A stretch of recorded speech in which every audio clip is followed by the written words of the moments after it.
Hi there! Today I'm going to tell you about my November favourites. I cannot believe that it is the end of November already, but this makes me very excited because I love Christmas. I'm going to try and stop playing with my hair as much. I noticed in the last video that I was doing this like all the time. Because normally my hair's really curly and I just shove it in a bun, but now I've straightened it and it's nice and loose and wavy and I just want to play with it all the time. But I'm going to try and stop that. I also want to apologise because I've got a bit of a cold, so if I keep scratching my nose and if I breathe in a bit heavy, it's because I don't really have any air coming through my nose. So sorry about that. I only realised when I was editing my last videos that that's kind of annoying. Let's get going on my November favourites. The first thing I have loved this month, and we might as well get it out of the way early, is my new camera. Now, I'm still getting used to it, so these videos might still be a little bit rubbish. I've just realised that I haven't actually checked the lighting for this one, so I apologise if it's terrible. I haven't quite got the hang of it yet, so even my photos are not as, well, are not what they normally are, but still. Here is my camera. I don't know if you can see it. There we go. Ooh, there we go. This is my camera. He is called Colin. My last camera was called Colin as well, but he's Colin Senior. He is a Nikon D3100 and he's kind of okay. I did have a Nikon D40X before, which was perfect. I loved it. A very basic little beginner camera. It worked absolutely perfectly for me. The only problem I had with it was that it didn't have video footage, and I wanted to start doing videos for YouTube and I didn't want to use my phone. So that's why I upgraded to this one.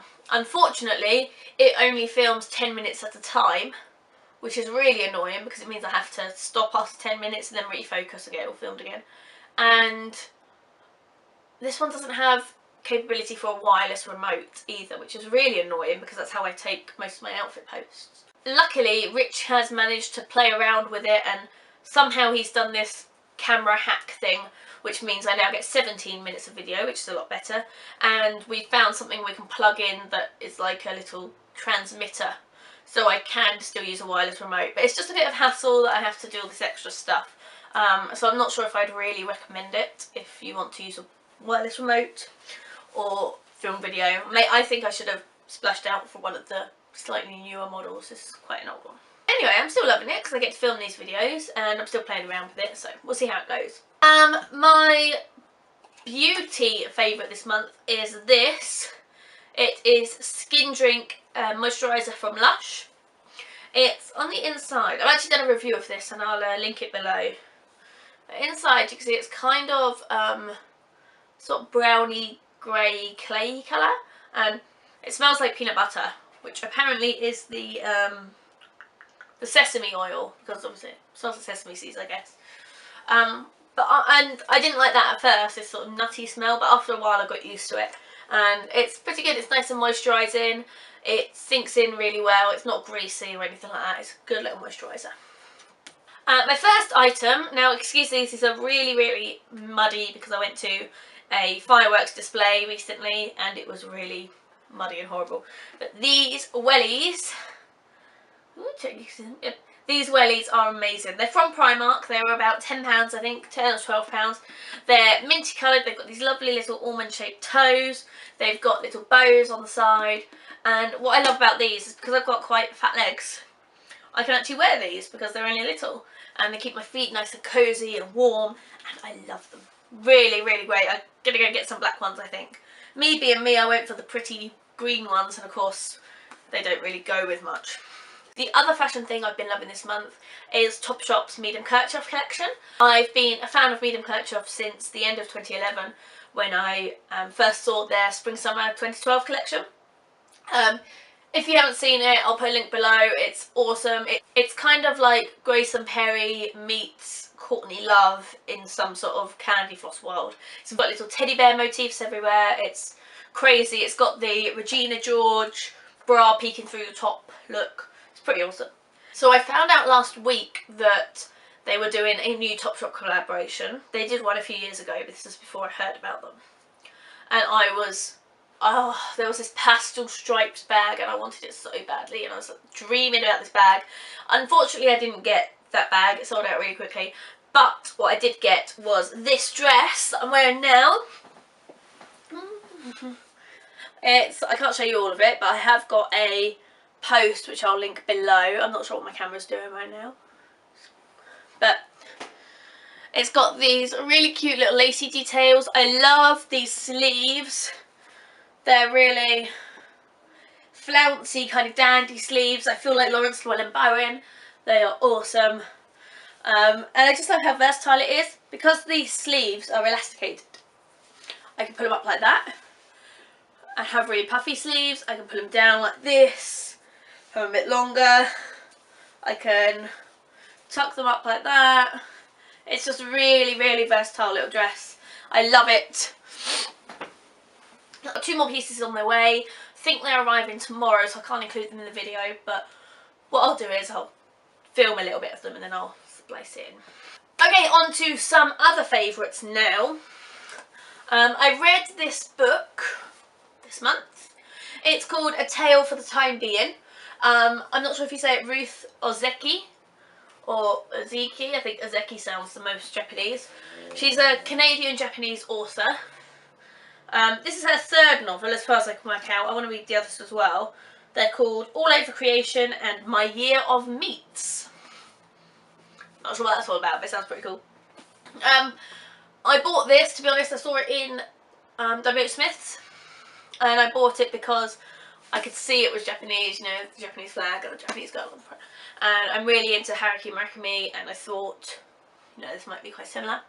Really, really interesting book. It's basically about a woman, a Canadian woman, who discovers the diary of a Japanese girl, a young Japanese teenager. And as she reads the diary, she finds out more about this girl's life, and she wants to find out more about what's happened to her. It wasn't actually written as a Japanese book, it was written in English. It's not being translated from Japanese. So I think it's a nice beginning into Japanese literature if that's something you're interested in getting into. I have another favourite. I reread Of Mice and Men. This is the edition that we read at school when I was doing my GCSEs. My brother never gave back his copy when he did GCSE, but somehow, because he's a goon, he ended up with the oldest, tattiest, nastiest version. I've had that for ages, but this week a parent at school donated this book. Obviously it's a little bit challenging for my 7-year-olds. So I took it home, I've read it. It was just nice to have a decent version. It's got study notes in it and things, and it's got a whole load of information at the front about John Steinbeck, which I found really interesting. And then I think I'm going to donate it back to my brother's school, you know, since he never gave back his one. So I'm giving back to the community. And I've already got on my Christmas list a really nice version of this, so I'm not going to miss out. It's just suddenly got really dark and there's some really ominous clouds above me there, so sorry about if the quality of this video suddenly dropped.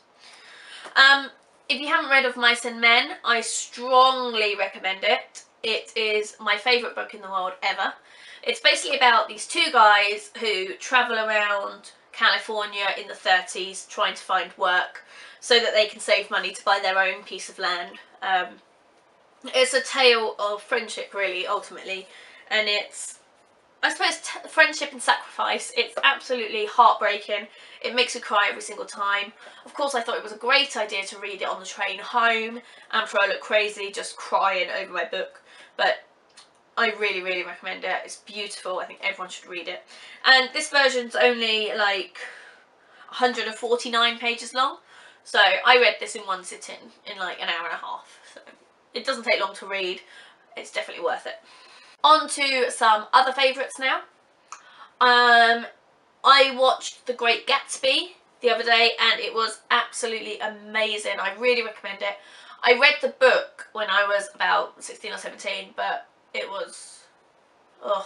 Now that I've watched the film and I absolutely loved it, I'm going to read the book, give it another go, and I hope I don't hate it as much as I did before. It's absolutely beautifully shot. One of the most, I think actually the most visually stunning films I've ever seen. The soundtrack is amazing. The direction is perfect. It's just really, really wonderful. Even the casting is fantastic. It's just a really great film and I really recommend it. So that's all my favourites this month. I hope you've enjoyed this video. Give me a thumbs up if you have, and subscribe if you haven't already. I'd really, really love it if you could give me some suggestions for future videos as well. Thank you very much for watching, and I will see you again later. Bye!